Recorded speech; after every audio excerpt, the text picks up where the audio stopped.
tercer parcial. ¿Listo? Vamos a ver la temática de virología. Pónganle cuidado, mucho cuidado, porque ustedes, ese caso clínico desastroso, todavía no saben la respuesta inmune. Ay, niños. Bueno, aquí en virología voy a ir explicando sobre respuesta inmune que les ayude a ir complementando y sobre todo para ese segundo corte, pues que espero que les vaya mejor. Bueno, a usted no le fueron tan mal en el primer corte, pero es que ese caso clínico me dejó preocupada porque es que les voy a poner mucho caso clínico. Dentro de 8 días vamos a hacer el examen, ¿no? Bueno, entonces comencemos. Me dicen que ven las diapositivas, ¿no? Voy a colocarlas para grabar. Iniciar la grabación. Bueno, por última vez. Nada, ya localizaron a Carmona porque es que luego me interrumpe la grabación.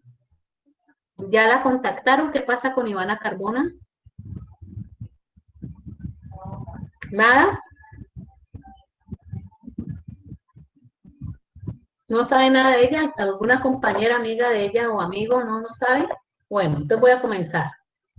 Profe, hasta donde sabía tenía problemas con la conexión. ¿Con el internet o el Sí, sí, chat? internet. Ah, bueno. Bueno, voy a comenzar la grabación. Entonces, todos oídos, vamos a entrar. Entramos ya entonces al segundo módulo que tiene que ver con el estudio de la virología médica. ¿Listo? Bueno, entonces comencemos viendo las generalidades, a pesar que ustedes debieron haber visto los virus en su microbiología general que vieron en tercer semestre, o cuarto creo. Bueno, entonces, cuando hablamos de virus, él se refiere a veneno, eso es lo que significa virus, porque antiguamente encontraban que había algo más pequeño que la bacteria que estaba causando esa enfermedad y era un veneno, ¿listo? Bueno, fue el ruso Dmitry Ivanovsky el primero que identificó un virus. Eso lo hizo en plantas, el virus del mosaico del tabaco. Lo describió, lo detectó y lo encontró cuando él cultivaba bacterias y entonces filtraba. Ese filtrado lo inoculaba en las plantas y seguía haciendo infección, generaba infección en el tabaco. Entonces, ahí encontró que era un organismo filtrable, causante de infección, y ahí entonces se acuñaba el término de veneno. Pero simultáneamente también trabajando en plantas, este holandés Martinus Beijering, él es el que acuña el término de virus a esa sustancia filtrable que quedaban en sobrenadante y que causaba entonces patología en estas plantas. Posteriormente se identificó que los virus también están en bacterias y están en animales y se identificó en el hombre. Son parásitos intracelulares obligados. Son unos microorganismos muy pequeños. Le llaman agentes filtrables. Es decir, cuando se utiliza esos filtros para lograr aislar cualquier patógeno, pues ellos son capaces, son tan pequeños que pasan el poro del filtro y quedan en el sobrenadante. Entonces, por eso hay que utilizar otras metodologías o unos filtros que ya se utilizan muy sofisticados para poder entonces eliminarlos. Vamos a ver, mecanismos de replicación que emplea estos virus para poder quedarse dentro de nuestras células. Ahora bien, vamos a decir que ellos son organismos, no son vivos, no son células, son organismos celulares. Y entonces ellos incumplen una característica importante para considerarlos células y es la de tener metabolismo propio. Carece esa maquinaria metabólica y de ahí por eso tiene que infectar células, ¿listo? Para poder utilizar esa maquinaria de replicación y metabólica para el perpetuarse, poder entonces generar progenie viral. El virus, cuando está en el interior de la célula, se llama virus, pero cuando está en el exterior, buscando otras células que infectar, se llama viriones, para que tengan la terminología. Cuando están hablando de viriones, se refieren a esos virus que probablemente van por sangre buscando una célula que infectar. ¿Listo? Ahora bien, tenemos que tres grupos grandes de virus. Los que infectan bacterias, se llaman bacteriófagos, todos ellos tienen un genoma ADN. Los virus que infectan vegetales, los virus vegetales, ellos pueden tener genoma ARN, ácido ribonucleico, o ADN, ácido desoxirribonucleico. Y los virus animales, donde están incluidos los que infectan al hombre, también son virus que pueden tener genoma ARN o genoma ADN. ¿Listo? Bueno, ahora bien, el tamaño de los virus, miren ahí, es muy pequeño. Mire que dentro de las bacterias vimos que las bacterias más pequeñas son las Clamidia rickettsias, los micoplasmas que alcanzan alrededor de 0,5 micras, las micoplasmas, más o menos 0,5, 0, las clamidias, el cuerpo elemental, el que está afuera es más pequeño, y el reticular que está dentro, la clamidia o la Klebsiella alcanza como las 1,2, 1,6 micras. En cambio, los virus, ya vamos a hablar en términos de nanómetros. Miren ahí la escala. Es mucho más que pequeño que las bacterias. ¿Listo?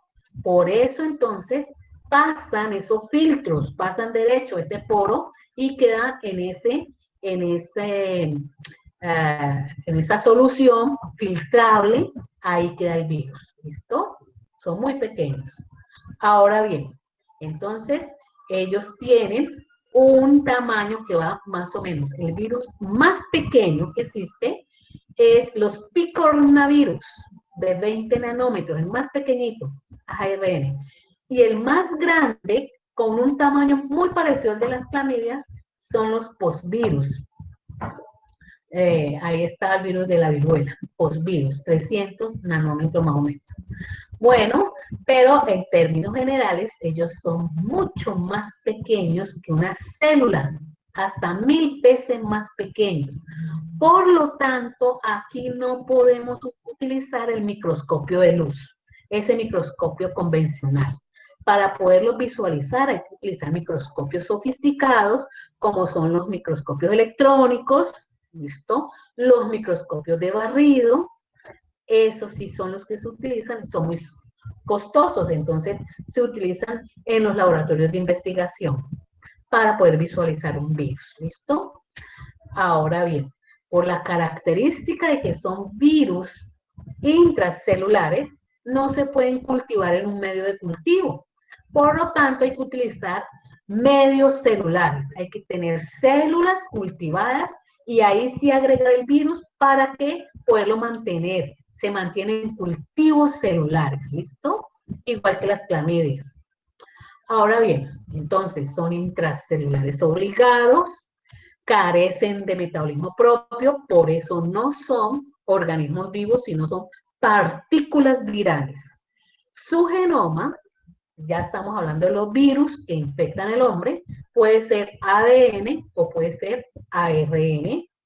Se pueden replicar solo dentro de nuestras células, ya vamos a ver, porque utiliza la maquinaria enzimática de la célula hospedera para poder ellos replicarse.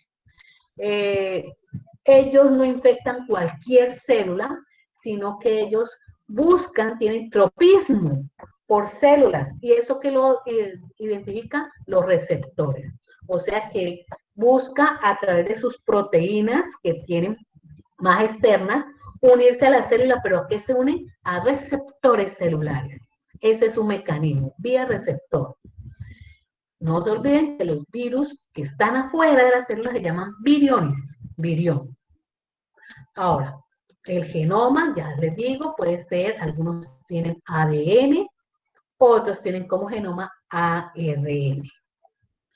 Ahora bien, envolviendo, cubriendo ese genoma viral, existe una serie de una cubierta.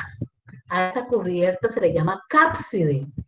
Esa cubierta está formada por unidades, unas unidades, y a eso se le llama capsómeros. Eso está hecho de pura proteína, los capsómeros. Y la cápside, entonces, todo es una cubierta proteica que protege al genoma viral. De acuerdo a cómo se organiza esa cápside, así es la forma del virus. Hay forma icosaédrica, la gran mayoría. Hay una forma helicoidal, miren aquí a la derecha. Hay otro de forma de bala, el raptovirus, virus de la rabia. Y este que ve ahí central, la única que tiene esa forma que parecía una nave espacial son los bacteriófagos. Los virus animales, los virus pues que infectan al hombre nunca tienen esa forma. Siempre que vean esa forma, ya sabrán que están hablando de un bacteriófago o un fago, como también le llaman, que son los virus de bacterias. Bueno, entonces, aquí, para resumirles, el ácido nucleico, esto sea ARN, ADN, está cubierto, protegido por una envoltura proteica llamada cápside, y cada unidad proteica que forma esa cápside se llama capsómeros y está formada de pura proteína. Ahora, la interacción entre la cápside, todo eso, con el genoma se llama nucleocápside. ¿Listo? Bueno, entonces aquí tenemos, no se olviden que la cápside es la que le da la forma al virus. Ya le había dicho la forma icosaédrica o poliédrica, la helicoidal, hay una forma esférica, y esa forma, no se olviden que están allá, que parece una nave espacial, esa es del bacteriófago. Solo tienen algunos virus que infectan bacterias. Ahora bien, hasta ahora les he dicho que el virus tiene su genoma ARN o ADN cubierto por cápside, y esa cápside está formada por capsómeros, y esos todos son proteínas, ¿listo? Ahora, y ese conjunto forma la nucleocápside. Resulta que hay unos virus que solo tienen la cápside, no más. A eso se le llaman virus desnudos, ¿listo? Y hay otros virus que, además de la nucleocápside, tienen una envoltura, una membrana, una bicapa lipídica, que esa se la robó a la célula, no forma de célula, lo roba a la célula animal del humano. Y eso se llaman virus envueltos, ¿listo? Ahora bien, ya sea un virus desnudo o ya sea un virus envuelto, en la parte más superficial, ya sea el virus desnudo en la cápside o en el virus envuelto en la envoltura, va a estar las proteínas que le permiten el tropismo, interaccionar con el receptor de la célula blanco o célula diana. Cuando hablo de célula blanco diana, es la célula a la cual él se va es la que va a infectar, ¿listo? Donde se va a replicar. Entonces, aquí está un virus envuelto, tiene su nucleocápside, no se olviden que es formado por el genoma, por la cápside, ellos están formados por capsómeros, son proteínas, y finalmente luego viene las membrana, la envoltura viral, que está formada por una bicapa lipídica que es hecha, se la robó a la membrana que infectó. Listo, así son. Y inyectado ahí, clavado en la membrana, ahí se encuentran las espículas. Esas espículas virales las utilizan el virus para poder interactuar con nuestros receptores, infectar la célula. Si es un virus desnudo, entonces en el capsómeros tendrán las espículas virales. ¿Listo?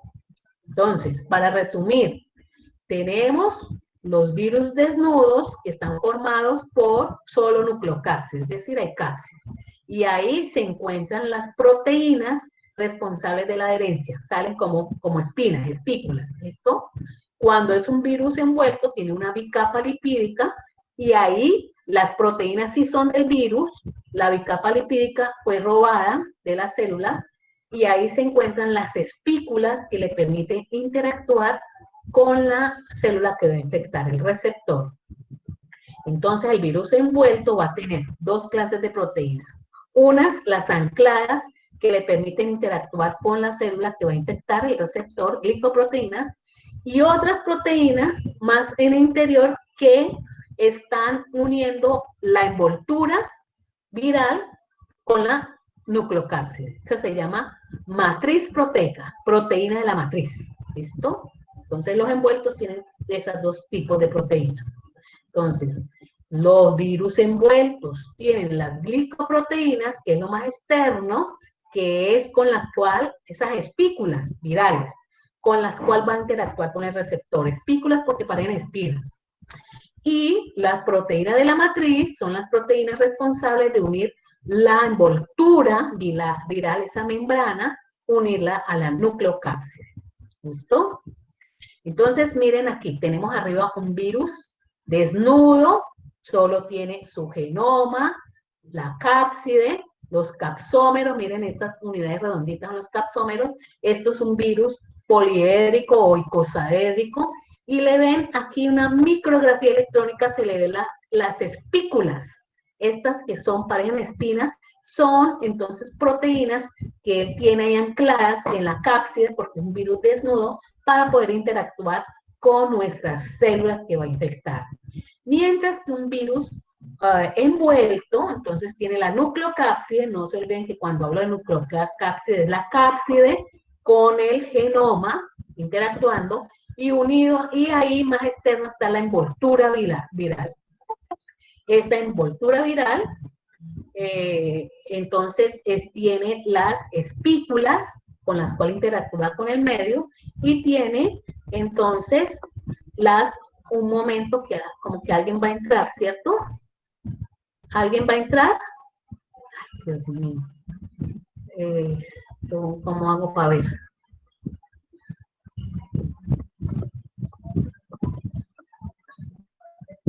Ay, Dios mío.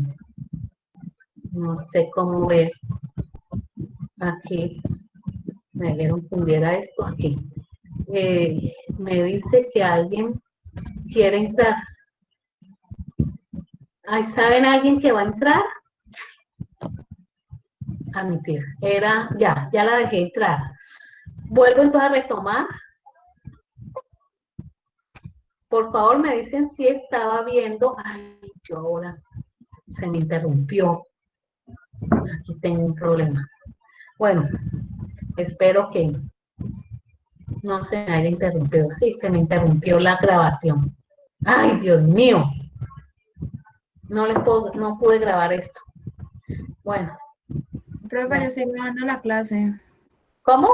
Yo estoy grabando la clase. Sí, usted grábela, sí, porque aquí cuando se me interrumpió la grabada.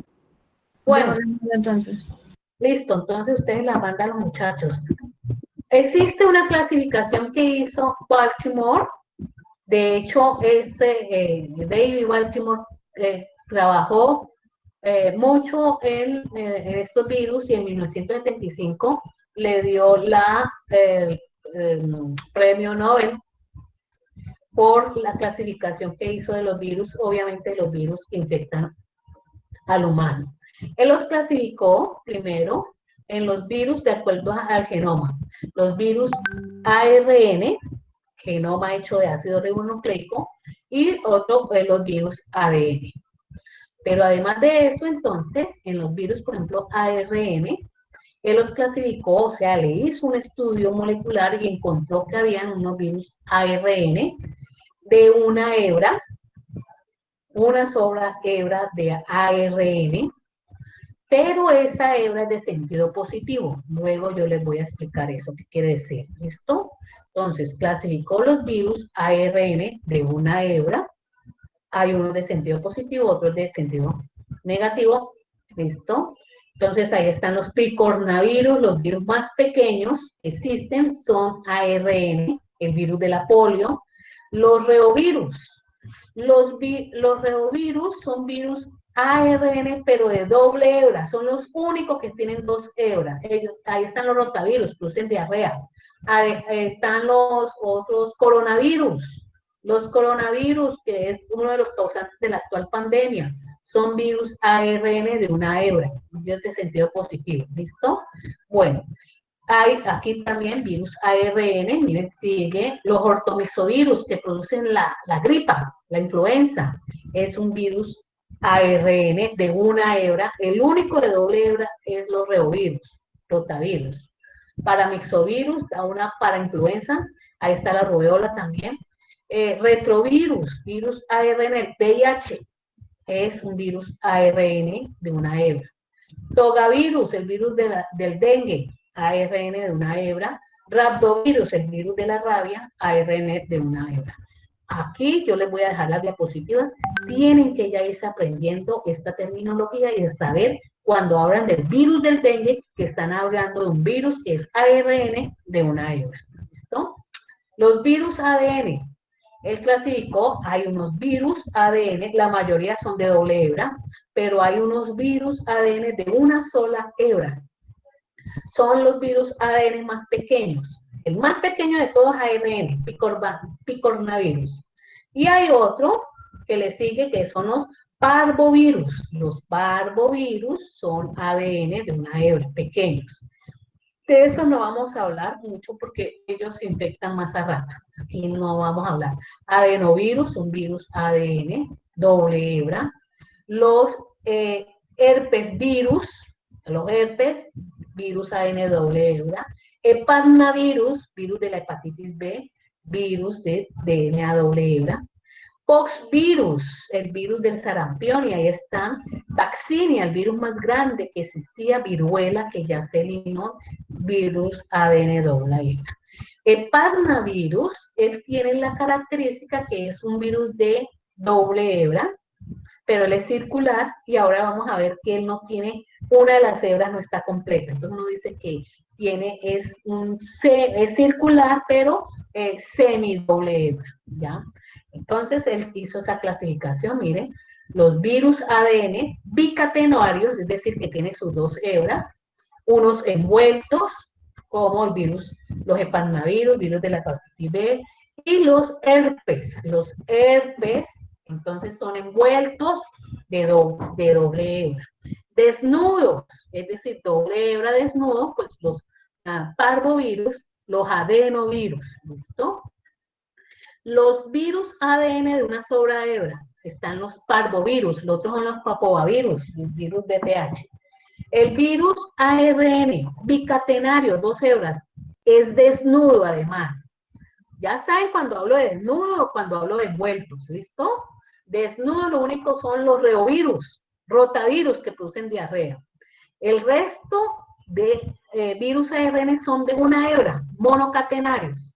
Y esto les digo, hay unos de sentido positivo y hay otros de sentido negativo, que ahora les explico qué quiere decir eso. Sentido positivo, envueltos, los flavivirus, ahí está el virus de la fiebre amarilla, hepatitis C.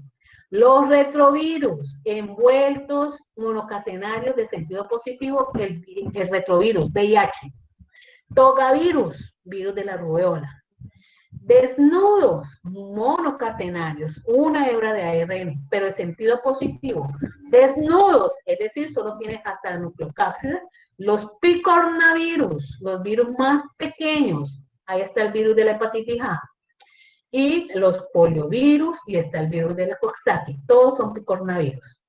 Y virus ARN, monocatenarios, pero de sentido negativo. Todos estos entonces van a estar con envoltura, los ortomixovirus, el virus de la gripe, los paramixovirus, el que da sarampión, esos son los principales, ¿listo? Entonces tenemos aquí virus envueltos y virus desnudos. Y ya saben a qué me refiero cuando son desnudos y cuando son envueltos. Esto se lo tienen que ya ir aprendiendo. ¿Cuáles son los virus envueltos tipo ARN? ¿O cuáles son los virus envueltos tipo ADN? Y lo mismo para los virus desnudos. Ahora bien, ¿Qué hizo la clasificación de Baltimore? Fue además más allá y no solo miró cuáles eran los que tenían ADN doble hebra o simple hebra o ARN doble o simple hebra. También entonces hizo esta clasificación. Los del grupo 1 son los virus ADN de doble hebra, que ahí están los herpes, por ejemplo. ¿Listo? Doble hebra. En el grupo 2 están los virus ADN de una hebra. Ahí están, pues, los parvovirus. Están los virus ARN de dos hebras, doble hebra. Los únicos son los reovirus, rotavirus, ¿listo? Los que producen diarrea. En el cuarto lugar están los virus RNA de una hebra, pero en sentido positivo. ¿Listo? Sentido positivo. ¿Qué quiere decir eso, sentido positivo? Que tiene la misma secuencia como un RNA mensajero. O sea, tiene la secuencia que una vez que llegue está listo para ser leído por los ribosomas. Tiene el sentido de RNA mensajero. ¿Listo? Eso quiere decir de sentido positivo. Es el cuarto lugar. El quinto grupo lo forman los virus RNA de una hebra, pero sentido negativo. ¿Listo? Ese sentido negativo quiere decir que ellos, entonces, tienen el sentido contrario a un RNA mensajero. Entonces, una vez que llega, ellos van a pasar a la forma positiva y van a ser como un RNA mensajero. Estamos en el quinto. El sexto grupo son virus RNA de sentido positivo, pero tienen una retrotranscriptasa, y vamos a ver por qué. El virus VIH es así, por eso se llama retrovirus. Los virus y el séptimo grupo son los virus DNA, doble hebra, pero tiene una retrotranscriptasa. Esos son los hepatnavirus, porque trae un trozo incompleto, o sea, es circular, trae uno completo y la otra hebra está incompleta. Y esos entonces son DNA de doble hebra, pero trae una retrotranscriptasa para completar esa hebra. ¿Listo? Tenemos 7 grupos. Entonces, miren, el primer grupo, virus DNA de 2 hebras. El segundo grupo, virus DNA de una sola hebra. Están los parvovirus, virus más pequeños, los de ADN. Los virus, tercer grupo, RNA de doble hebra. Ahí solo están los reovirus, el género rotavirus, que hacen diarreas. Los virus, los cuartos grupos, virus RNA de una hebra de sentido positivo. Cuando entran, ellos inmediatamente tienen el mismo sentido del RNA mensajero, inmediatamente tienen que hacer la hebra complementaria y esa servir de molde para hacer RNA mensajero. RNA, quinto grupo, RNA de cadena, de una sola cadena, pero en sentido negativo. Es decir, ellos inmediatamente entran, hacen su molde y el molde es de sentido positivo, que es la misma como el RNA mensajero. ¿Listo? Entonces, RNA de sentido positivo quiere decir que tiene la secuencia como si fuera una RNA de mensajero. Y RNA de sentido negativo, pues quiere decir que es la hebra complementaria, ¿listo? A lo que sería el RNA mensajero, que es de hebra positiva. El sexto grupo, RNA, entonces, de sentido positivo, pero que trae una retrotranscriptasa. VIH, virus VIH así. Lo séptimo grupo, virus DNA de doble hebra, pero trae una parcial, una hebra parcial, entonces hay que construirla. Los hepatnavirus, virus de la hepatitis B, es así. Trae una retrotranscriptasa también. Muy bien. Entonces, voy a explicarles cada uno de los grupos cómo hace su infección. Pónganle mucho cuidado a esto. Entonces, tenemos el virus de cadena doble, grupo 1. Aquí en el centro, virus de cadena doble, acá en el centro, está malo que dice cadena simple, no, es cadena doble, ¿listo? Tiene las dos cadenas. Ahí están la mayoría de los virus, herpes, adenovirus, los herpes que son los más abundantes, ¿listo? Ellos entonces entran, una vez que el virus entra al citoplasma, como tiene ADN doble hebra y él tiene que hacer RNA mensajero, ¿dónde se hace el RNA mensajero? En el núcleo de nuestra célula. Entonces, tienen que esos virus que son ADN doble hebra, tienen que entrar al núcleo de nuestra célula. Y ahí, una vez que nuestro ADN se está transcribiendo, transcribe el ADN del virus. Forma RNA mensajero, ese RNA mensajero sale, listo, se traduce en proteínas y esas proteínas vuelven al núcleo para ensamblar todo el virus porque allá en el núcleo se quedó el genoma viral, ADN. El ADN de ese virus hace dos cosas. Uno, transcripción con nuestra maquinaria enzimática para luego formar proteínas en el citoplasma en los ribosomas. Y otro, replicación con nuestra maquinaria enzimática. Utiliza nuestra DNA polimerasa para que lo replique. Él se quedó en el núcleo, vienen las proteínas que se formaron, vuelven a entrar al núcleo y el ensamblaje viral ocurre en el núcleo. Luego salen, lisan el núcleo y lisan la célula y salen los viriones. Los virus DNA, entonces, de una hebra, de hebra simple. Ellos, entonces, igual, tienen que ir al núcleo, tienen que utilizar nuestra maquinaria enzimática para que les haga la otra hebra. Ahora sí, maquinaria enzimática para que haga transcripción, forma de RNA mensajero, salen al citoplasma, a los ribosomas, ese RNA mensajero se convierte en proteínas, vuelve a entrar al núcleo y hace el ensamblaje con ese ADN que ha replicado nuestra maquinaria enzimática y forma el virus, ¿listo? Y luego sale pues los viriones. El ADN de los hepatnavirus, que este es del grupo 7, que es un virus ADN, pero que es circular, mírenlo ahí, tiene entonces un pedazo por terminar y la interior todavía hay que terminar la masa. Entonces a él le toca venir con una retrotranscriptasa. ¿Qué es lo que hace? Pues eso entonces lo que hace es, él utiliza completa la cadena con RNA, mire, por eso queda parcialmente ADN a RN, ¿listo? Ahora tiene que ir al núcleo para utilizar nuestra maquinaria enzimática y nuestra maquinaria enzimática lo replica, forma más ADN, lo transcribe, forma las proteínas y lo mismo, vuelve, tiene que entrar. Ahora, miren que ese parnavirus, él, igual que el virus VIH, él tiene una facultad y es que se integra al genoma no nuestro. Entonces, él se integra, esas aberturas que la tiene así, es para integrarse a nuestro genoma. ¿Listo? Entonces, todo ello, miren, aquí ubica a RNA mensajero, utilizaron nuestra maquinaria enzimática para hacer ARN y para replicar su genoma ADN.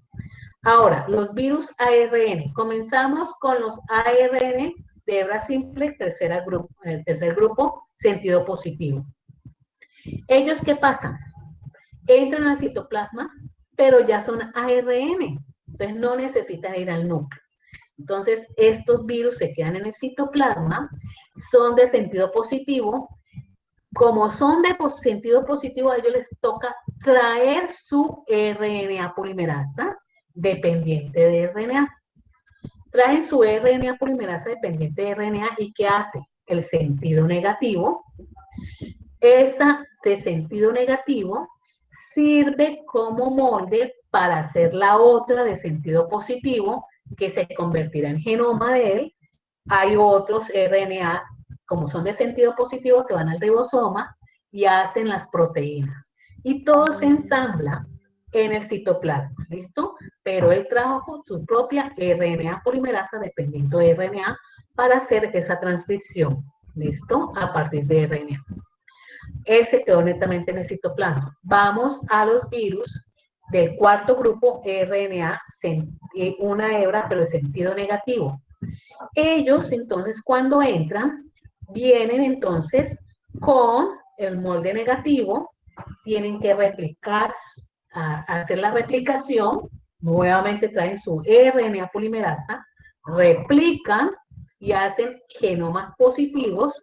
Esos positivos sirven para ir al ribosoma, a RNAs positivos, para que lo transcriban. Entre tanto, ya entonces viene la RNA polimerasa de él y convierte ese RNA de sentido positivo en negativo. Ya hay genoma y con las proteínas que se han formado se ensambla en el citoplasma. ¿Listo? También en el citoplasma. ¿Qué vamos a decir de los virus RNA? Que producen infecciones que se manifiestan más rápidamente que un virus DNA. ¿Listo? Con un virus DNA, cuando nos infectamos, las infecciones para que se manifieste son de tipo crónica. En cambio, las de virus tipo RNA nos dan infecciones que más o menos en un promedio se van a ver como al tercer día. Y nos falta el virus RNA de doble hebra. Nos falta hablar también del virus RNA, que es RNA de sentido positivo, pero es un retrovirus. ¿Ese qué hace? Ese virus, cuando entra el VIH, él entra al citoplasma, su RNA de simple hebra, entonces se activa la RNA, la transcriptasa reversa. Es una transcriptasa que utiliza como molde su RNA de sentido positivo para hacer un ADN. Y hace el ADN, entonces hace lo contrario. Mire que la transcripción es ADN a ARN.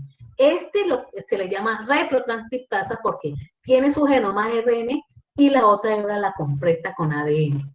Y luego hace la otra, se lo polimeriza y hace una hebra de doble. En el citoplasma quedó entonces una hebra de ADN doble. Luego se va al núcleo y en el núcleo se integra nuestro genoma como lo hace un hepatnavirus, se integra. Y cada que nuestras células se replican también el ADN. Y cuando quiere hacer proteínas, pues cada que nuestra célula está haciendo transcripción, también transcriben sus proteínas. ¿Y dónde se ensambla? Pues le toca en el núcleo, porque él hace la transcripción, perdón, en el citoplasma, porque es un RNA, él hace la transcripción, genera moldes de RNA, salen al núcleo, unos se quedan acá en el citoplasma como genoma y los otros se convierten en proteínas y se ensamblan. Pero ¿por qué el virus, a pesar de ser el VIH, a pesar de ser un virus RNA, por qué produce esas infecciones de tipo crónico? Es decir, las manifestaciones clínicas las vamos a ver después de varios años de haber sido infectado. Por esa naturaleza, porque él se convierte como un ADN. Esto se convierte en ADN y entonces eso hace que haga las infecciones más tardías. Vamos a ver los virus ARN, pero de doble hebra. ¿Listo? Los reovirus, el género ahí, rotavirus, que infecta al hombre. Producen, ahí está, miren, las diarreas. Entonces, en este caso, es un virus RNA, doble hebra. Él simplemente entra al citoplasma. La hebra de sentido negativo, esa es la que sirve, se va a convertir en RNA de sentido positivo. Una se va para el citoplasma, para los ribosomas, se convierte en proteínas, y otra de sentido positivo sirve para hacer las cadenas de sentido negativo y quedar doble. Y espera las proteínas para que se ensamble en el citoplasma y sale. Entonces también hacen infecciones de tipo rápido, que dura más o menos, después de la polinfección, entre 3 y 5 días tenemos las manifestaciones clínicas. ¿Listo? Entonces estas son las características que hizo Baltimore en esa clasificación, por eso le dio el premio Nobel de fisiología, no fue de virología. Vamos a ver el ciclo de replicación viral.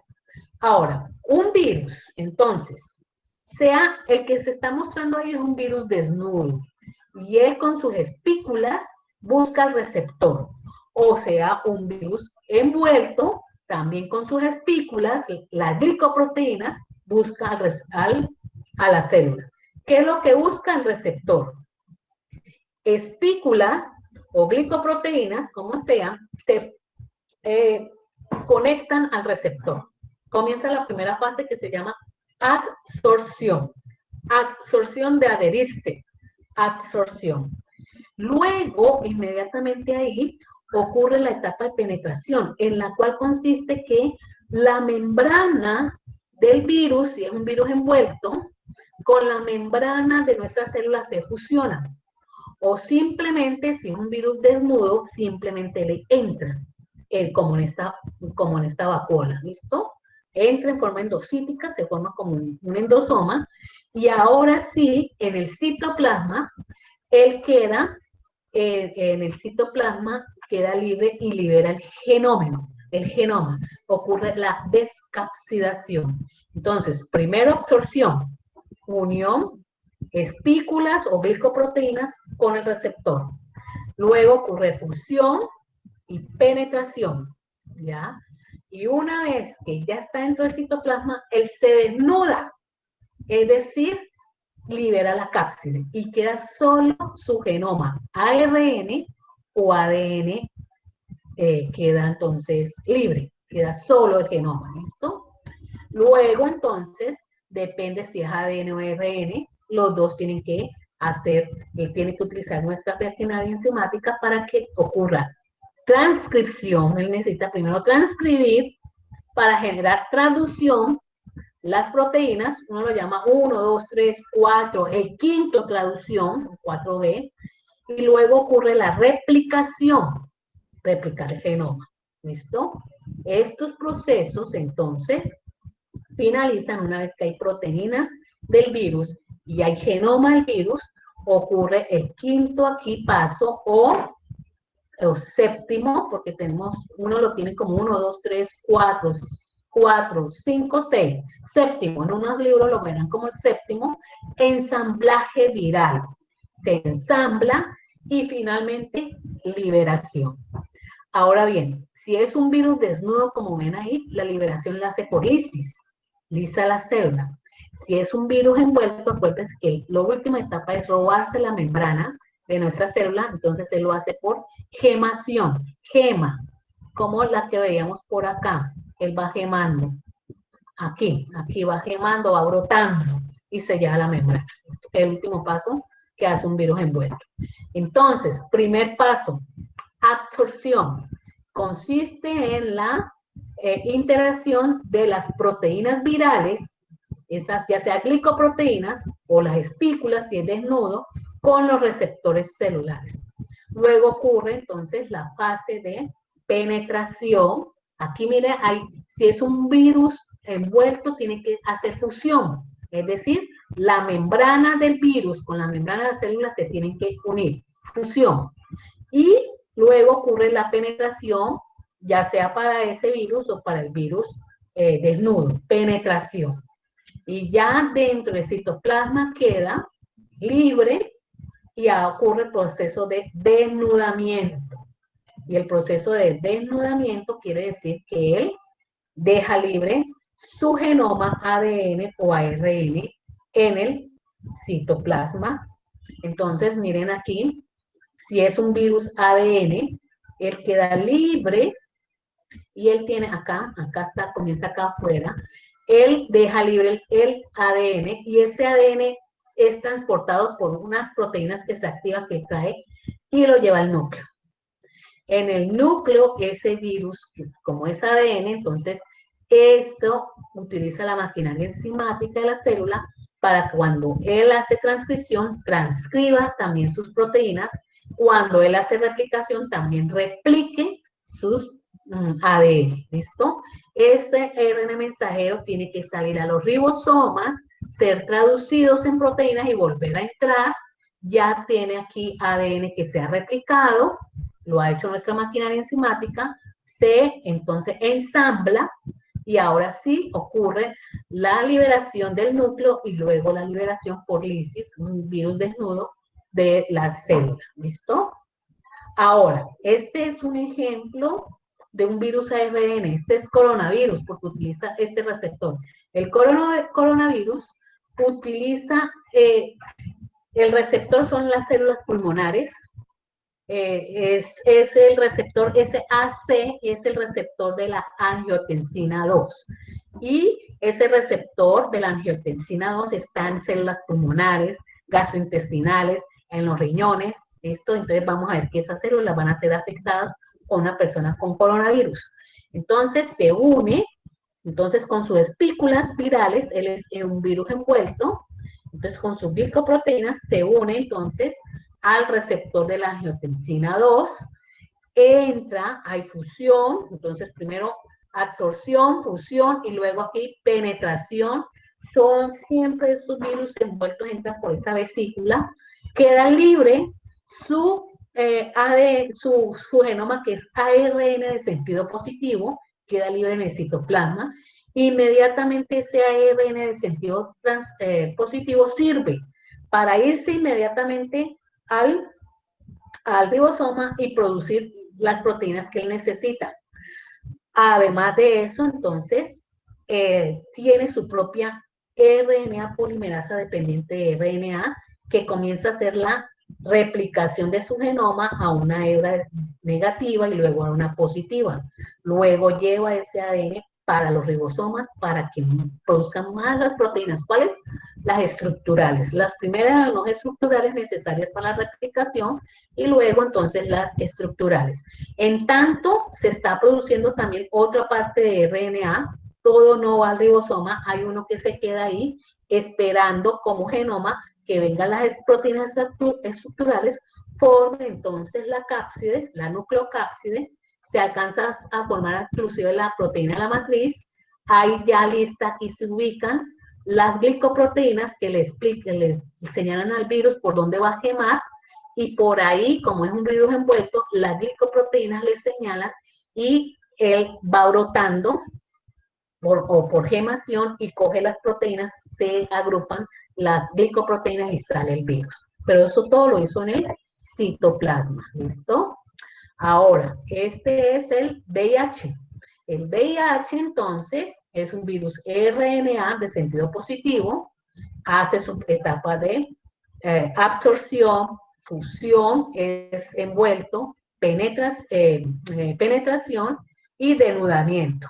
Entonces, o descapsidación. Entonces libera su RNA de sentido positivo, se activa su RNA, que es una transcriptasa reversa, su enzima se activa e inmediatamente comienza a hacer DNA, utiliza este molde y comienza a hacer DNA. En lugar de hacer RNA, como hizo coronavirus, replicarlo, no, ella es retrotranscriptasa. Entonces hace el fenómeno contrario, hacer ADN a partir de ARN. Y una vez que ha hecho esa primera molécula, sigue haciendo otra de ADN, lo completa, se va, la otra enzima lo llevan al núcleo, se integra, y cada vez que nuestra maquinaria enzimática hace transcripción, pues se produce RNA mensajero del virus. Y cada vez que nuestra maquinaria enzimática replica nuestro genoma, replica el del virus. Sale en el momento que él se va a ensamblar, sale ese RNA, se ubica en los ribosomas para que se transcriba, y a otra parte del RNA que se ha quedado ahí, que va a ser el genoma, se ensambla y luego hace gemación, porque es un virus envuelto. ¿Listo? Esa es la característica. Aquí se ve un virus envuelto gemando. Lo hace por gemación. En cambio, los virus líticos son los desnudos. ¿Ya? Las infecciones virales, entonces, pues es el mecanismo que se va a establecer cuando entramos, nuestro virus entra en contacto con nuestras células y las penetra, ¿listo? Y comienza a replicarse en ellas. Para eso, la célula tiene que ser susceptible. ¿Y cómo es susceptible? Tener los receptores para esas partículas, las glicoproteínas o las espículas, esas pues que tiene el virus. Hay unos mecanismos para evitar esa infección. Primer mecanismo, evitar el contacto con el virus. ¿Eso cómo se llama? Antisepsis. Eso es lo que están haciendo con una buena higiene, lavado de manos, colocarse colocarse las mascarillas. Si ustedes están en su consulta, tienen que utilizar su bata de laboratorio. Pueden utilizar esas caretas para evitar el contacto. Eso es antisepsis. Utilizar entonces detergentes antisépticos, utilizar desinfectantes en la zona inanimadas, ¿listo? Para evitar que si ahí llegó el virus, pues eliminarlo de esa parte. Ya, si el virus entró en contacto con nosotros, venció la antisepsis, pues está otro mecanismo que tienen ustedes a mano, que son las vacunas, que eso es lo que están tratando ahora de encontrar con el coronavirus. Entonces, inmunizar a la persona para que una vez que el virus entre, entonces la persona ya tiene los anticuerpos, ya tiene el linfocitos B de memoria y tiene linfocitos T de memoria que rápidamente reaccionan contra ese patógeno, no lo dejan infectar tantas células, replicarse tanto, que nosotros no nos damos cuenta que estuvimos infectados. O si no, la quimioterapia, pues esa se logra con antivirales, solo que para desarrollar los antivirales, es decir, químicos que van contra el virus que está infectando nuestras células, pues no todo la farmacéutica antiviral ha sido muy difícil, o sea, que no con todas las infecciones virales se puede utilizar un antiviral.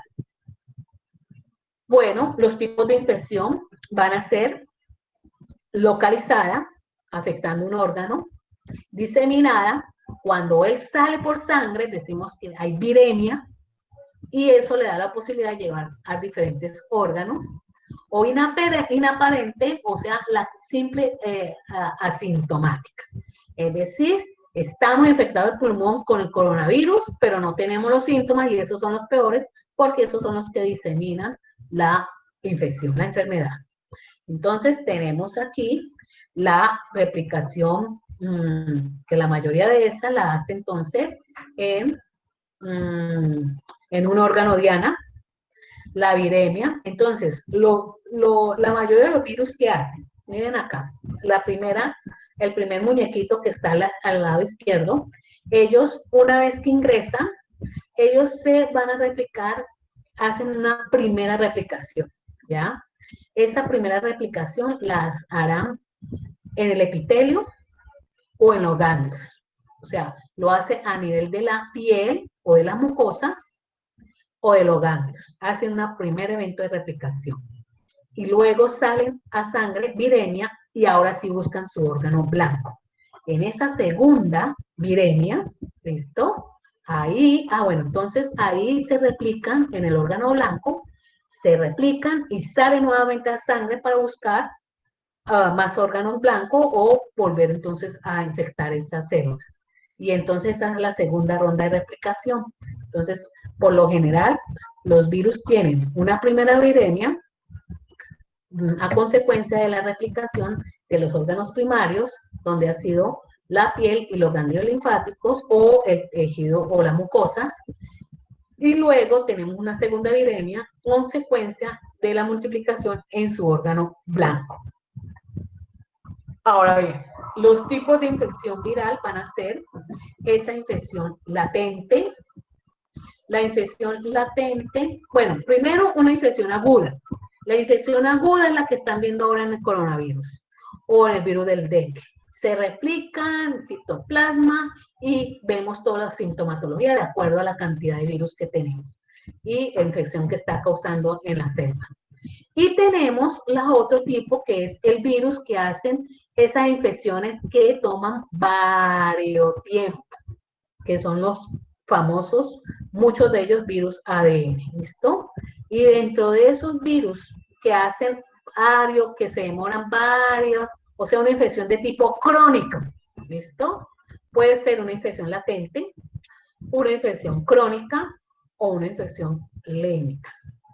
La infección latente es aquel que el virus se guarda en un órgano y ahí queda guardado. ¿Listo? Por lo general en el sistema nervioso central, queda allí. Y de vez en cuando va a su órgano diana y se manifiesta. ¿Listo? La infección crónica es la persistente, es decir, que se encuentra en su órgano diana replicándose, no está guardado en otro órgano, sino que está continuamente replicándose, ¿listo? Pero en una baja dosis, pero se está replicando, ¿ya? Y la infección lenta es aquella que se quedó en su órgano diana, pero él tiene un proceso de generación, de generar viriones muy pocos, genera muy pocos. Entonces hace una infección lenta. Entonces esa toma varios años, ¿listo? Esos son, por lo general, los virus ADN que hacen todo este tipo de formas. En cambio, los ARN hacen infecciones agudas, excepto los que tienen retrotranscriptasa como los retrovirus, ¿no? Bueno, entonces la infección latente, por ejemplo, que es esa misma persistente que se le llama, hace una infección perdón, la infección latente, la latente es la que se guarda, queda guardada en un órgano y luego cada vez que baja el sistema inmune sale de ese órgano y se reactiva y tiene otra vez producción de RNA mensajero y hay viriones, ¿listo? Y vuelve otra vez. Tenemos infección crónica que es la propiamente llamada persistente y esa es la que está en el órgano diana, ahí está, y continuamente está generando RNA mensajero, hay viriones que se están generando, ¿listo? Continuamente. Y la infección lenta, pues está ahí en su órgano diana, pero ese sí está produciendo viriones muy poquitos, muy pocos, y entonces ellos se van acumulando en el tiempo, así que va produciendo la patología en una forma lenta, progresa muy lenta. Entonces ahí tenemos, en este cuadro les dejo ahí para que sepan cuáles son los que tratan de hacer infecciones de tipo persistente, latente, ¿ya? Y las que hacen crónica. Ahí les dicen, pues, en qué órgano, por ejemplo, ahora o dentro de 15 días, cuando sigamos, lo veremos con herpes, los herpes que hacen infecciones latentes. Y uno de ellos, citomegalovirus, que hace persistente. Entonces, estas, sobre todo latentes, se guardan, mire, el ADN viral se introduce dentro de nuestros genoma, dentro de nuestro genoma, y ahí queda en forma, haciendo latencia. ¿Listo? Eso lo hace también el VIH. ¿Sí? Entonces, la diferencia entre la crónica y la latente es que la crónica se da después de un cuadro agudo y la latente nunca presentó. No. ¿Cuál cuadro agudo? No me confundo un cuadro agudo. Estamos hablando de crónico. Agudo lo hacen mucho las infecciones virales tipo ARN. Agudo, ¿qué quiere decir? Que una vez que me infecta, más o menos en términos de menos de una semana voy a ver los síntomas. Eso es agudo. ¿Listo? Le estoy diciendo que los virus ADN hacen infecciones crónicas. Y esas infecciones crónicas pueden ser latentes, como este. Latentes cuando su genoma se integra a nuestro genoma y ellos van produciendo, se quedan ahí, ¿listo? Se quedan ahí guardados. Y de pronto, cuando nuestro sistema inmune baja la guardia, o sea, nos inmunosuprimimos, ellos aprovechan y generan buena cantidad de viriones, ¿listo? Hay viriones. Ahora, una infección de tipo, acá está, crónica. Esta crónica, que es la persistente. Mire que él no está latente, que estaba guardado, no está produciendo RNA mensajero. Es muy limitada la producción. En cambio, aquí constantemente se está produciendo RNA mensajero. Y si se está produciendo RNA mensajero constantemente, se está produciendo viriones. ¿Listo? En una forma crónica. ¿Por qué? Porque ese virus tuvo que utilizar la maquinaria enzimática, ir al núcleo y entonces las manifestaciones las vamos a ver a los 2 semanas, un mes, ¿listo? Pero en forma que siempre vamos a ver ahí la producción de viriones, ¿listo?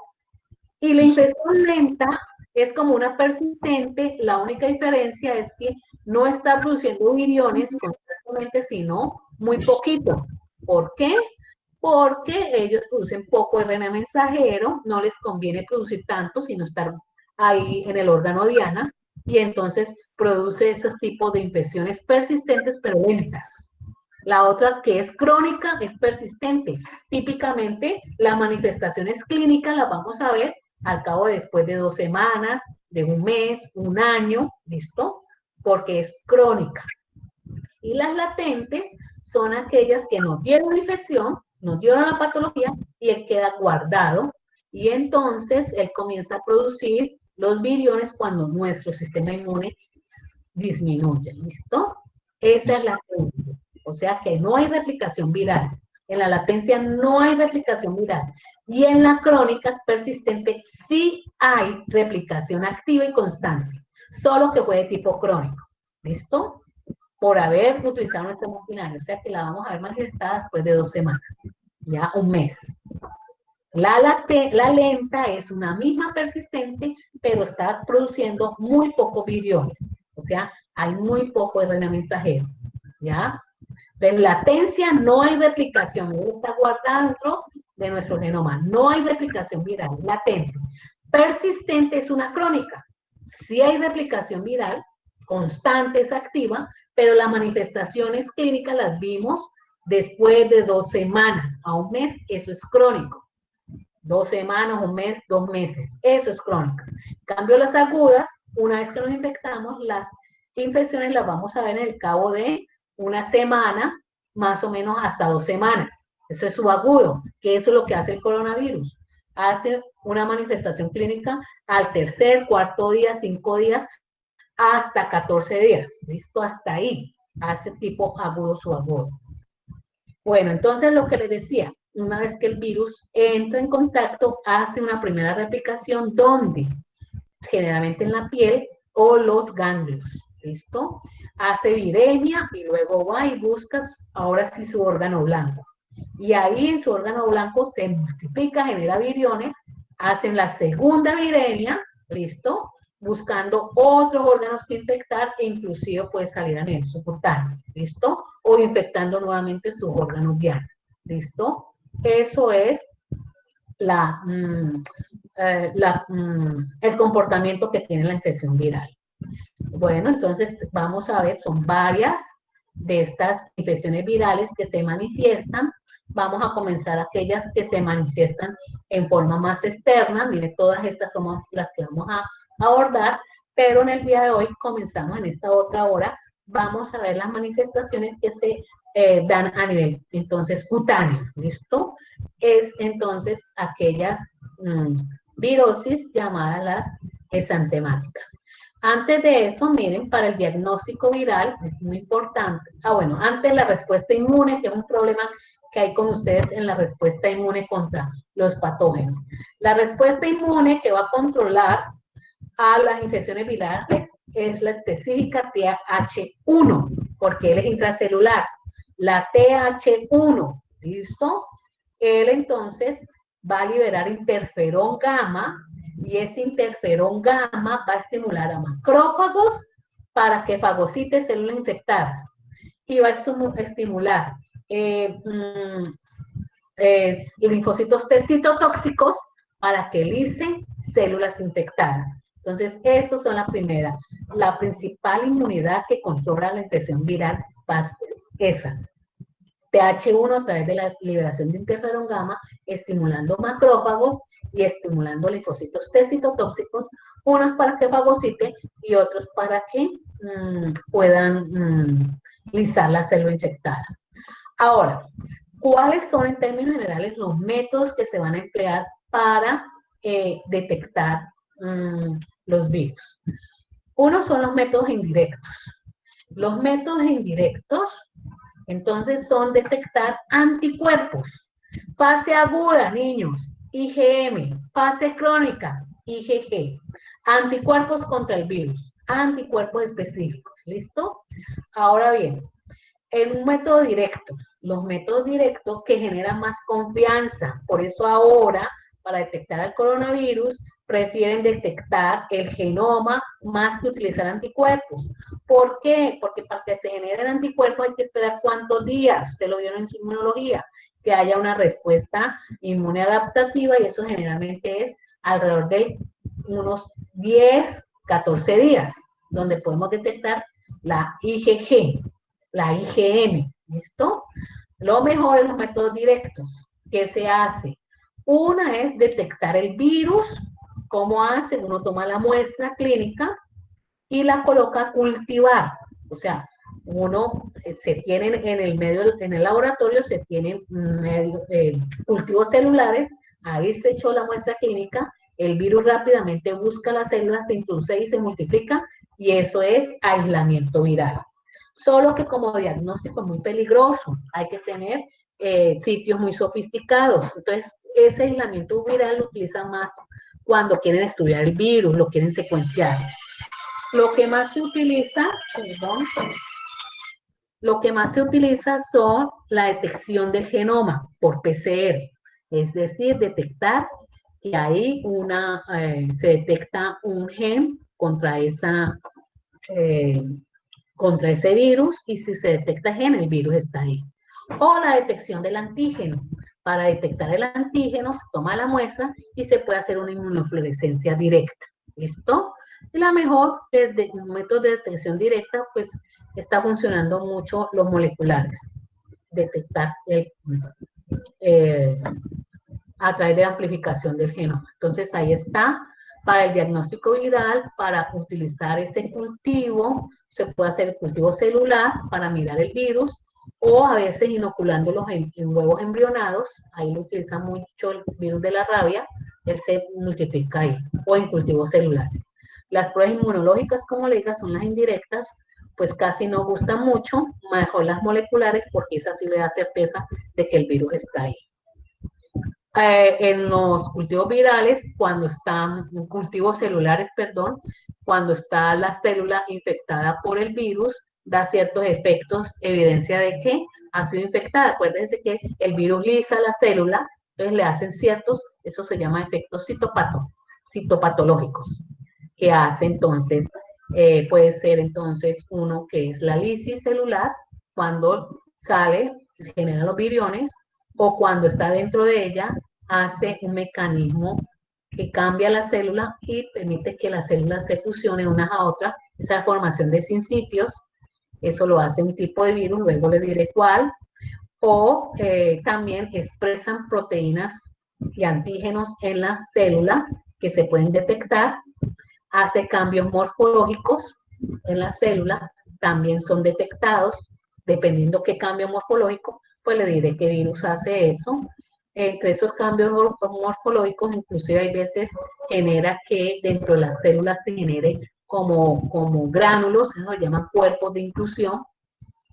Y bueno, la proliferación celular, que obviamente la vamos a ver en el diagnóstico clínico en muchos de los virus cuando hacen su efecto pues a nivel, por ejemplo, cutáneo, como estas que estamos viendo. Ya alteraciones cromosómicas son efectos que hacen ya directamente a nivel congénito, afectando a la persona normal. Transformación celular, hay unos que vamos a ver que son oncogénicos y entonces produce tumores. ¿Listo?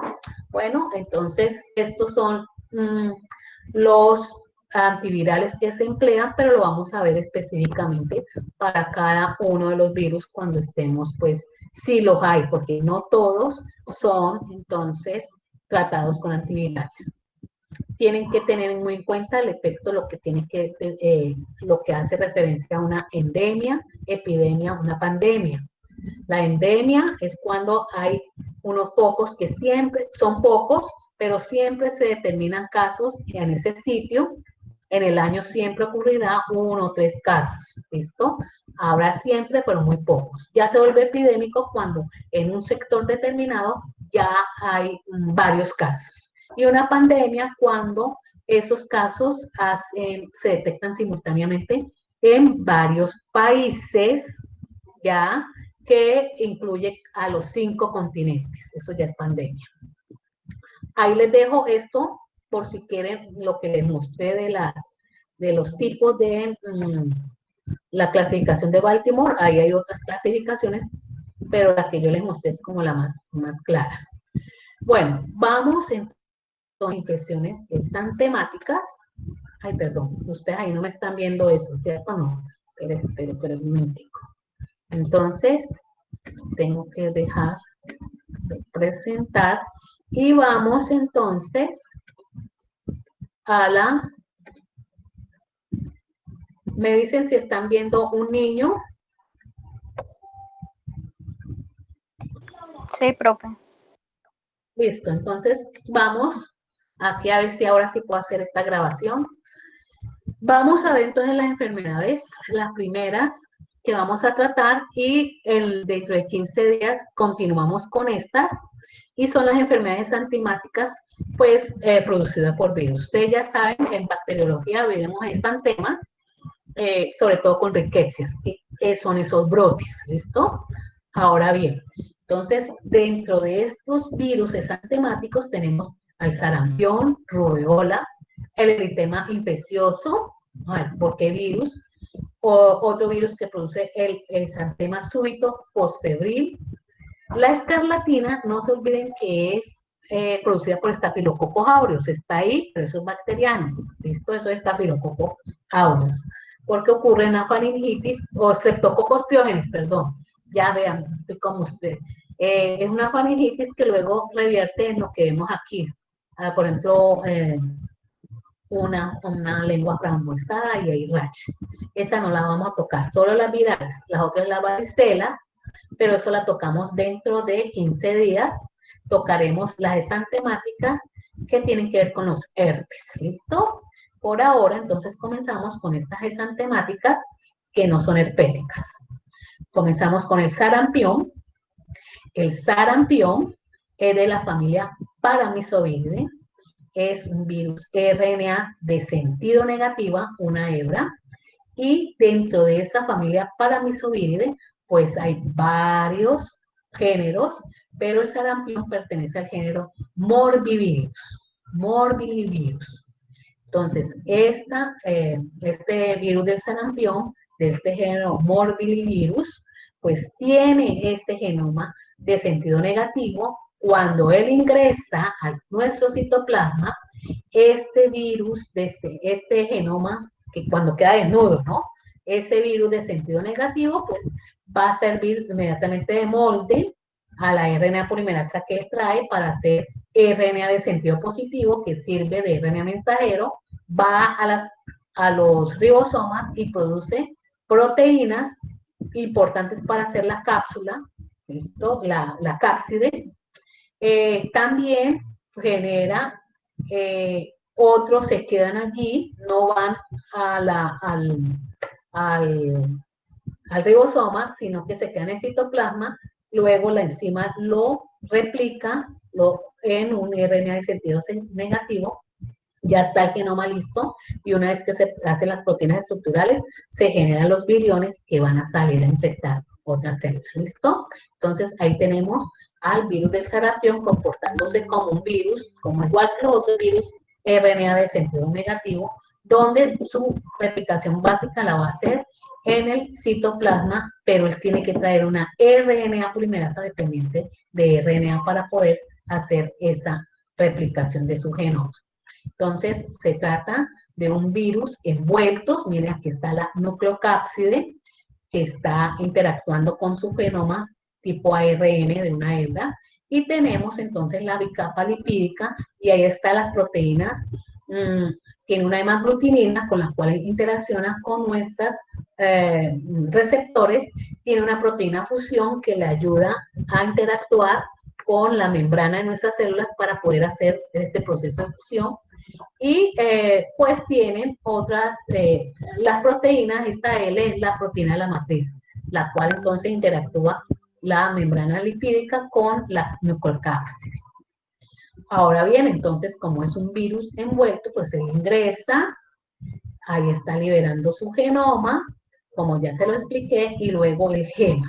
Lo hace, entonces, por gemación, por ser un virus envuelto. Ahora, el virus del sarampión, entonces, se va a caracterizar porque la primera, él entra, la forma como lo adquirimos es vía inhalatoria, a través de gotitas suspendidas en el aire, infectadas, infecciosas con el virus, lo inhalamos, la replicación primaria va a ocurrir en la mucosa de las vías respiratorias, y luego hace la viremia, la primera viremia, se disemina en forma linfática y alcanza entonces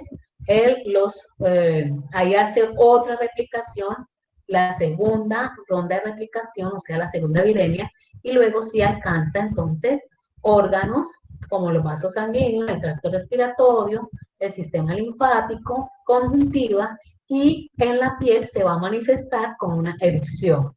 Pero el virus también ha ido a mucosas, donde hizo su primera replicación, vías respiratorias, pero la segunda replicación pues la hacen estos órganos, mucosa, piel, en la conjuntiva, el riñón, el pulmón, el tracto gastrointestinal, las vías, nuevamente las vías respiratorias, el hígado, inclusive hasta la mucosa genital. ¿Listo? Entonces, los síntomas van a ser 3. Uno, cuando está haciendo la replicación en el primer órgano diano, las vías respiratorias. Y entonces ahí vamos a tener unos síntomas podrómicos, es decir, como un catarro, hay fiebre, faringitis, conjuntivitis, tos, y en el niño, porque la población afectada van a ser los niños menores de 5 años, y resulta que en la cavidad oral se van a ver unas manchas pequeñas con un centro blanquecino. A eso aquí las ven, a eso ellas se ubican, por ejemplo, en el paladar, se le llama manchas de Koplik, es el signo distintivo de un sarampión.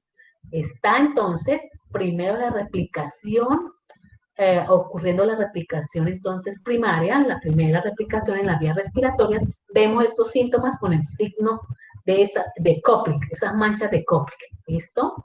Luego entonces él hizo viremia, entonces obviamente aumenta la fiebre y va a buscar sus órganos blancos, y entre eso está la piel, y entonces él comienza a multiplicarse, y por eso entre el tercero y séptimo día, después de tener estos síntomas podrómicos, tenemos los síntomas exantemáticos, y se manifiesta por una erupción con unas manchas que tienen pápulas en el centro, eritematosas, como las pueden ver ahí. Entonces son manchas sobre elevadas porque hay pápulas, pero son rojizas, ¿listo?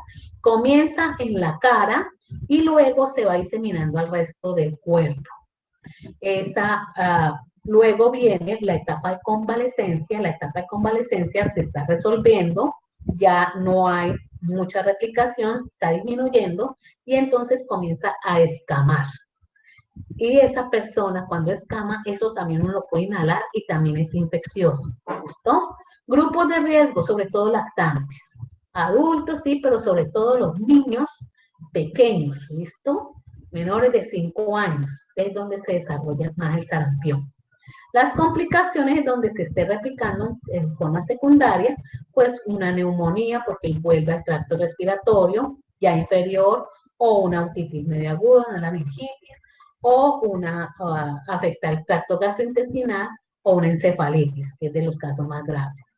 Entonces, ahí está, periodo de incubación, es decir, dura de 7 a 14 días, más o menos, es como una infección de tipo subagudo, y ya comienzan los síntomas, entonces, por la replicación del epitelio respiratorio superior, los síntomas podrómicos, como un catarro, y vamos a ver las manchas de Koplik, ¿listo?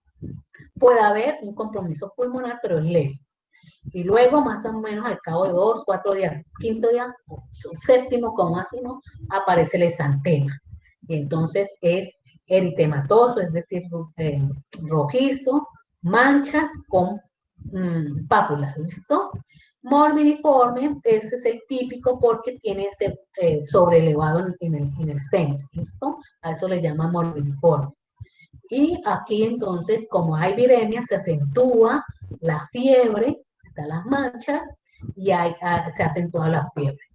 Ya en la etapa de prodromus ha pasado, y entonces luego finalmente, cuando ya cesa la replicación, viene la convalecencia, donde esas máculas papulosas comienzan a escamar. Aquí es muy efectivo, esto se puede inhalar, al rascarse la persona, se puede inhalar y contagiarse otras personas. Esa es la etapa de convalecencia, que puede durar entre 2 a 4 semanas, causa mucho prurito. Ya, el prurito es por algo, porque el virus necesita, entonces, infectar otros individuos, entonces causa ese prurito, la escamación, para poder hacerse inhalar. Entonces, la mancha de Koplik, no se olviden que es el signo pactonomónico del sarampión, y aquí ustedes la pueden ver, se ve mucho en el paladar, sobre todo.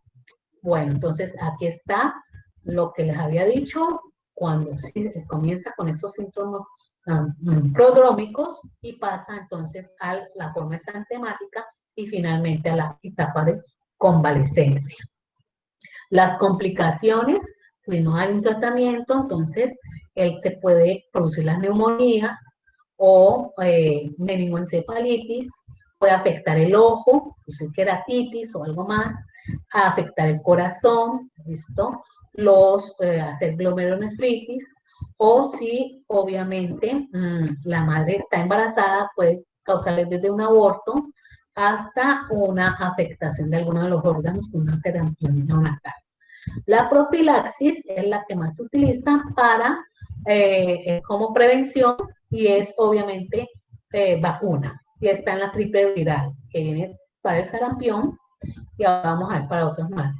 También una profilaxis pasiva para evitar cuando el niño está adquirido esta infección y se tiende a creer que hay complicaciones, se utiliza gamma-globulinas, pues hiperinmunes, es decir, que reaccionan, son anticuerpos antisarampión, ¿listo? Y sobre todo hay que utilizarlo en los niños muy pequeños, en los lactantes como tal, hay que utilizarlos para evitar entonces que pueda producir complicaciones. Bueno, entonces ahí está el tratamiento, hay que hacer tratamiento de sostén, la profilaxis vacuna, hay que utilizar antibiótico porque al rascarse se tiende a producir infecciones mixtas con bacterias. Y como una afectación al ojo, sobre todo en las complicaciones, hay una disminución de la vitamina A, C, entonces se recomienda también dar vitamina A. Entonces, ahí está.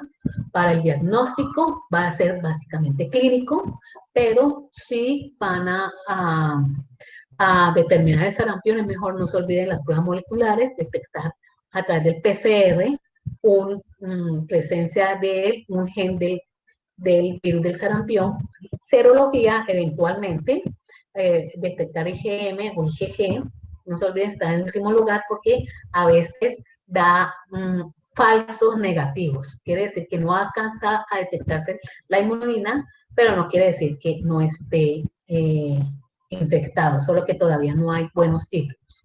Y para el tratamiento toca profilaxis vacuna o en el momento que el niño, sobre todo muy pequeños, pues hay una posibilidad de complicación, las inmunoglobulinas, gamma-globulinas hiperinmunes sensibilizadas contra el sarampión, antisarampión. Paseamos a la rubeola. La rubeola es un virus RNA de sentido negativo de la familia Togaviridae. ¿Listo? Es de la familia Togaviridae, es sentido positivo, familia Togaviridae. Los Togaviridae son sentidos positivos. Y pertenece al género Rubivirus. Es el virus de la rubeola. Ahora bien, igual que el virus del sarampión, su genoma RNA de sentido positivo, Togaviridae son todos positivos, entran al citoplasma, se replica con su RNA polimerasa, genera entonces moldes, luego lo replica de sentido negativo, genera más de sentido positivo, unos quedan como genoma y otros se van a los ribosomas para ser traducidos a proteínas. Y se ensambla y ocurre entonces la liberación del virus. Este virus también es un virus envuelto, o sea que él va a salir, los viriones salen por gemación, ¿listo? Está en su membrana, está en las glicoproteínas para interaccionar con las células y su cápside es de forma icosaédrica. Tiene un virus, su genoma, pues como ya les dije, es ARN de sentido negativo, positivo, siempre positivo, la virus de rubeola y sarampión, todos son, togavirus, son positivos todos. ¿Listo? Entonces, el único reservorio es el hombre, es básicamente una infección de tipo solo humana, lo mismo pasa por el sarampión, y es un virus pues envuelto. Ahora bien, entonces, sarampión también se le llama el sarampión alemán, o el sarampión de los 3 días, o fiebre de los 3 días, ¿listo? Porque cada que la epidemia, la fiebre sube cada 3 días, ¿listo? Por esa dinámica. Entonces, en mujeres embarazadas, pues la rubeola puede producir entonces malformaciones en el niño, sobre todo cuando está en la etapa embrionaria o en los primeros meses de desarrollo. No hay tratamiento como tal, no hay antivirales contra, igual que el sarampión, contra la rubeola, pero sí antibióticos, sobre todo para esas infecciones mixtas que se pueden producir a nivel pulmonar o a nivel cutáneo. Entonces, la rubeola va a iniciarse cuando tenemos el contacto, mientras que el virus de la sarampión predomina en las épocas frías, la de la rubeola, sobre todo cuando hay épocas de verano, ¿ya? Esas es donde los momentos que más predominan. Y mientras que el virus de sarampión afecta sobre todo niños menores de 5 años, la rubeola se va a establecer más o menos en niños más grandes, entre 5 y 9 años. Ahora, también la transmisión, todos estos virus, todos se van a transmitir vía inhalada, inhalando gotitas infecciosas con el virus, ¿listo? Y luego viene entonces el periodo de incubación, más o menos, entonces 3 a 5 días y tenemos las manifestaciones. Entonces, en la fisiopatología, nuevamente, una vez que inhalamos, él se instala en el epitelio respiratorio, comienza a replicarse ahí, epitelio respiratorio superior, vamos a ver una etapa catarral, prodrómica, luego hace diseminación por ganglios linfáticos, viremia, la primera viremia, entonces fiebres, vamos a ver también, y luego entonces, en esta etapa, el niño puede contagiar a otro niño a través de los gotitas que se producen desde nasofaringeo, ¿listo? Luego llega y se multiplica a nivel, pues, de los otros órganos, incluido entonces la piel, nivel cutáneo, entonces viene el exantema. Ahora, el exantema, en el momento en que ocurre la convalescencia, igual que el sarampión, comienza a producir escamación, rasquiña, y es el momento de mayor contagio cuando podemos inhalar esas escamas que se producen pues por esa escamación. Entonces los síntomas, los exantemas se van a caracterizar porque estos son más leves, son de color rosado, menos intenso que el del sarampión. Las manchas pues rojizas son más bien manchas como tal. Tenemos el periodo obviamente prodrómico, donde es un síndrome gripal, hay malestar, fiebre, la fiebre es más o menos leve, solo cuando hay viremia ya se establece entonces el aumento de fiebre, hay dolor en la garganta, amígdalas, hay inflamación de los ganglios locales, ¿listo? Y ya luego entonces viene el exantema. Ahora bien, entonces, en el caso de la rubeola, entonces vamos a encontrar que puede producirse unas vesículas rojas en el paladar, aquí lo ven. Esas vesículas rojas en el paladar le llaman la señal de foliermia. Sin embargo, solo el 20% de los casos lo presenta, o sea, no es un signo patonomónico, es un signo que siempre está, en algunas personas aparece esas vesículas rojas en el paladar, sobre todo en el paladar. Bueno, entonces para ir uno a uno, entonces el periodo de incubación, más o menos de 12 a 23 días, pero hay promedio también de 5 días, donde vamos a ver las manifestaciones, la replicación en la mucosa de las vías respiratorias altas, entonces los síntomas prodrómicos que duran de 1 a 5 días como parecido a un malestar gripal. Hay entonces dolores musculares, articulaciones sobre todo, faringoamigdalitis, comienza en algunos casos el enantema, no se olviden esas vesículas, entonces rojizas, que en un 20% puede aparecer. Hay linfoadenopatías, un malestar general y comienza algo de fiebre. Y ya luego aparece luego el exantema que puede durar de 1 a 4 días, comienza primero en la cara y luego entonces se disemina hasta el tronco, sobre todo. También las características son entonces manchas, estas son más leves, moriformes, porque hay pápulas, ¿sí? Las pápulas siempre como central, pero son mucho más tenues. ¿Listo? Bueno, entonces hay dolor en las articulaciones, dolor, malestar general y más o menos luego ya una vez que la cantidad de virus disminuye, entonces entra la etapa de convalescencia.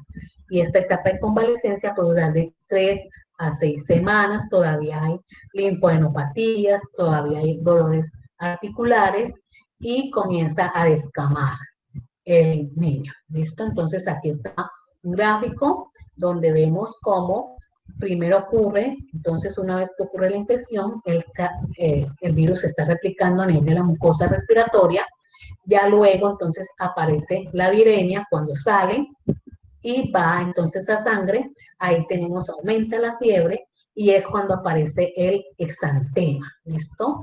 Después de esa viremia, entonces ya aparece el exantema, por eso vemos ese tiempo que dura para que siempre primero el síntoma prodrómico y luego el exantema como tal. Y ahí, una vez que aparece el exantema, más o menos entre 14 días, vamos a ver los títulos IgM o IgG, ¿listo? Bueno, la respuesta inmune, no se olviden, para todos estos virus, la TH1, que está controlando a través entonces de la liberación de inmunoglinas, eh, de, de interferón gamma, pero también se estimula la TH17. Y la TH17 libera principalmente IgG, IgM, hay liberación de IgM porque están los linfocitos B ahí respondiendo, solo lo de la zona pleural y lo de la zona marginal del vaso cuando está haciendo la viremia, principalmente, por eso vamos a ver la IgM. Y después, entonces, vamos a ver la IgG cuando las TH1 y TH17, que son las que producen el efecto de la IgG. Ahora bien, entonces hay que tener mucho cuidado con las mujeres embarazadas porque tenemos entonces esa rubeola congénita donde puede afectar el desarrollo de varios órganos, generalmente el cerebro, microcefalia, o el corazón, o afectar el ojo. ¿Listo? Bueno, entonces, como medio de prevención, pues para todas estas es hacer la inmunización que se ha logrado. Entonces tenemos la triple viral, está contra el virus del sarampión y la R contra la rubeola. Complicaciones también neurológicas en las articulaciones donde más afectan. En las neurológicas también se establece el síndrome de Guillain-Barré, es decir, se generan anticuerpos contra la rubeola que reaccionan contra proteínas que están en las neuronas, ¿listo? Y le produce esa parálisis temporal. Cardíacas, afecta el pulmón también, haciendo neumonía, o el corazón con una pericarditis, una miocarditis, principalmente. Prevención es lo básico. Durante la etapa en la que él está con el sarampión, pues hacer un tratamiento de sostén. Y entonces, la profilaxis aquí pasiva, darle inmunoglobulina hiperinmune, no se utiliza. Esto no se emplea, eso es para el sarampión. Ahí sí es efectivo. Vamos a los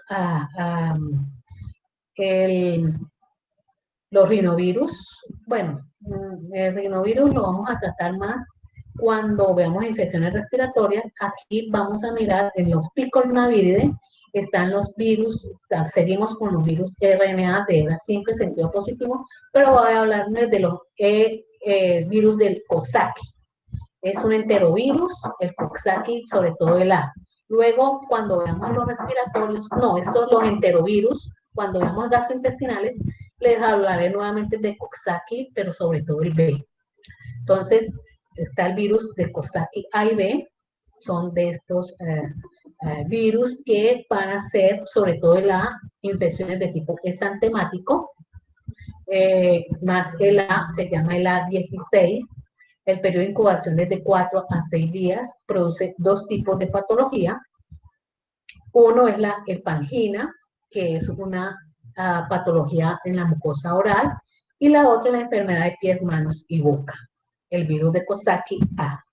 Luego, le digo que lo retomaremos cuando hable del B, que hace otras patologías más generalizadas. Pero el Coxsackie A pues hace estos tipos de exantemas. La herpangina realmente hace un enantema, produce entonces unas lesiones vesiculares, sobre todo en el paladar blando, afecta también las amígdalas, la faringe, eh, no tanto la faringe como tal, la parte posterior, porque deja libre la faringe, pero sí las amígdalas, ¿listo? Se ocurre entonces en niños ya más grandes, además de haber verse estas lesiones, niños entre 3 y 10 años, como dice ahí, entonces se producen esas lesiones, sobre todo, miren, vesiculares, en las amígdalas que le produce una disfagia, una odinofagia, acompañada de esa de una fiebre alta, también hay intensos dolores de cabeza, dolor de espalda, puede haber vómitos y hay dolor abdominal.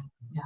Esas vesículas, entonces son vesículas que se ulceran, muy dolorosas, eritematosas, y esa es producida por el Coxsackie A16, ¿listo? La herpangina, miren la característico, para diferenciarlo con una faringitis, no hay forma de... La otra que produce la enfermedad de la mano, pie y la boca, también producido por Coxsackie, pero A también le llama la fiebre aftosa humana. Los niños pequeños, nuevamente, estos son todavía más pequeños, que la van a padecer. A16, que produce tanto la herpangina como la enfermedad de mano, pie y boca, donde entonces su fase prodrómica va a caracterizarse por un catarro, algo como con fiebre, esa fiebre sí, el catarro, o sea, un síntoma gripal, y ya luego viene la fase exantemática. Esa fase prodrómica puede durar, es corta, 1 o 2 días, y ahora sí tenemos el exantema, que puede durar de 7 a 10 días. Ese exantema también se va a manifestar con úlceras en la boca, también se encuentra a nivel, entonces, en las manos, sobre todo en el dorso, en la palma, en el dorso de las manos y en el pie. Por eso se llama la enfermedad de mano, pie y boca. Pero en este caso no es como la herpangina que ataca las amígdalas, aquí queda libre, solo es la úlceras a nivel, pues, en la lengua, en la cavidad oral como tal, pero no en la faringe ni en las amígdalas. Entonces, ahí, miren, sobre todo aquí en la parte blanda, se ven las vesículas, también aparecen las vesículas en la parte de la palma y el dorso de la mano, y lo mismo en la planta del pie y el dorso del pie. Estos son muy contagiosos. Cuando están estas vesículas, los niños se tocan mucho, entonces rápidamente pasan esa Coxsackie A16 a otro niño. Pero de incubación, por lo general, de 3 a 6 días, y una vez de eso, entonces comienza con fiebre, y ya luego la fiebre alta, el periodo como prodrómico, y finalmente entonces ya vamos a ver el dolor en la cavidad oral, ya cuando aparece el periodo exantemático con estas ampollas en la boca, en las partes pues blandas, son muy dolorosas, junto con las palmas de las manos, plantas de los pies, pero también en la parte dorsal. Eso es en los sitios donde más predominan. En el resto del cuerpo puede aparecer, pero es muy poco habitual. Estos son los sitios más infectados, los niños, pero también puede aparecer en adultos. Aquí tenemos niños principalmente entre unos 5 años, pero puede afectar, como le digo, al adulto como tal. Periodo de incubación, pues variables, más o menos 6 semanas, unas 5 semanas, para poder ver entonces esas fases, sobre todo la prodrómica. Y tenemos entonces el eritema infeccioso. El eritema infeccioso es producido, aquí sí ya vamos a ver de aquí en adelante los virus ADN, ya dejamos los ARN. Aquí tenemos el virus ADN más pequeño que existe, el parvovirus B19, es de los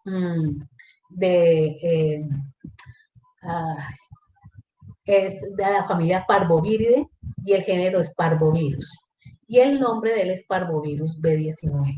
Produce esta enfermedad exantemática, es un virus DNA, él es un virus entonces que tiene una sola hebra, es el más pequeño de los virus DNA que existen, es transmitido por aire, se inhala, va a afectar sobre todo a los niños entre 5 a 14 años, un periodo de incubación que puede ir de 4 a 10 días y suele presentarse sobre todo en las épocas de invierno cuando ya están pasando a las épocas de ya de primavera.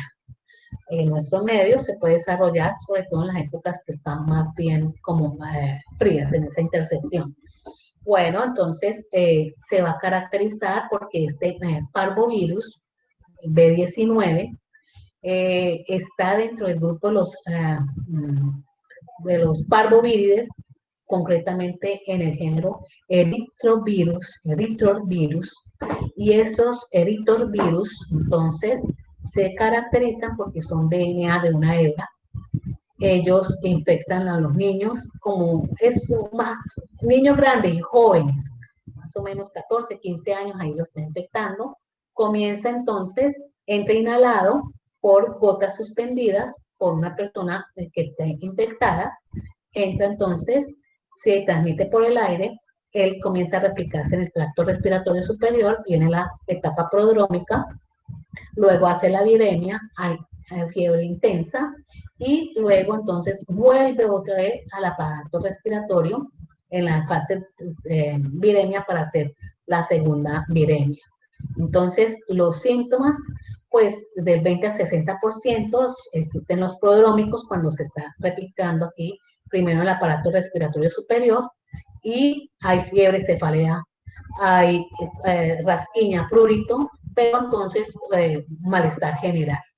Luego viene la fiebre cuando hace la viremia, fiebre intensa con estos síntomas, y luego nuevamente afectación en la fase tardía, hay afectación nuevamente del tracto respiratorio, pero también vemos entonces afectación a nivel de la sangre, infectando los reticulocitos, y se manifiesta a nivel subcutáneo, cutáneo, o formándose un exantema, que eso es una mancha con pápulas. Todo característico de esto son manchas con pápulas. Entonces, se le llama también la enfermedad de la cachetada, signo la bofetada, porque cuando hace el exantema, lo primero que aparece es una mancha, un exantema bien rojizo en las mejillas, ¿listo? Por eso se le llama, entonces aparece ese signo de la bofetada, entonces es característico de esta enfermedad. Luego se extiende hacia el tronco, las extremidades, las nalgas, y entonces primero el exantema que vamos a ver en forma prodómica, que es lo primero que va a aparecer con ese exantema parecido al signo de la bofetada, 3 a 5 días, y cuando ya se generaliza dura de 1 a 2 semanas. Él trata, en la medida que la persona se expone al sol, hay una disminución del sistema inmune y vuelve y se reactiva, ¿listo? Ya hay una reactivación sobre todo con el calor. Entonces ahí lo ven, es el exantema, pues máculo papular simétrico porque aparece en la forma parecida en las dos mejillas, el signo de la bofetada, la cachetada. Entonces, una vez que entramos en contacto con el patógeno, los niños pequeños, entonces de 4 a 20 días para manifestar los síntomas prodrómicos, como una gripe, pero también con malestar general, puede haber inyección conjuntival, como dice, hay disfagia o dinofagia, ¿listo? Hay afectación entonces de la faringe, y posteriormente aparece el exantema característico que comienza en la cara y luego se proyecta hacia el tronco y las extremidades, inclusive las nalgas. Finalmente, entonces, aquí antes de que cuando aparezca, primero aparece en la cara, ¿no? Como el signo de la cachetada. Luego viene el periodo de convalescencia cuando ya disminuye la carga viral y entonces dura de 1 a 3 semanas y finalmente entonces hasta que se elimina completamente el virus. El diagnóstico es clínico. Si se quiere detectar la presencia de este parvovirus, hay que utilizar pruebas moleculares, amplificando por PCR algún gen del virus. Y el tratamiento es de base, solo se da pues si es en la fase sintomática, para evitar que evolucione mucho más.